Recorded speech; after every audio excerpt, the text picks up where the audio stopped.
સુરતના અલથાણ વિસ્તારની ઘટના સામે આવી। ડીસીપી ઝોન 4 દ્વારા સ્પામાં રેડ કરવામાં આવી। વેસુ વિસ્તારમાં એમ્બેઝ હોટલમાં રેડ કરવામાં આવી હતી। સ્પાની આડમાં દેહ વેપાર કરવામાં આવતો હતો।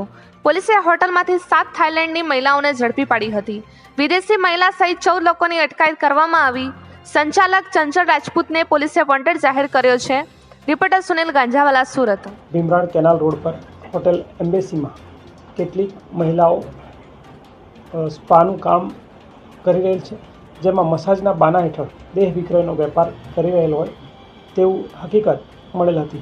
જેના આધારે અલથાણ પોલીસ ટીમ તથા ઝોન 4ની એલસીબીની ટીમ દ્વારા રેડ કરવામાં આવતા કેટલાક ગ્રાહકો સાથે કેટલીક મહિલા સ્ત્રીઓ થાઈલેન્ડની મહિલાઓ મળી આવેલ। જેના આધારે વિગતવાર રેડ કરી અને સ્પાના બાના હેઠળ ચાલતું જે કૂટણખાનું હતું તે ઝડપી પાડવામાં આવેલ છે। સદર કૂટણખાનામાં 9 મહિલા મળેલ છે અને 7 ગ્રાહક મળેલા છે, જેમાં 7 ગ્રાહકોની ધરપકડ કરવામાં આવેલ છે।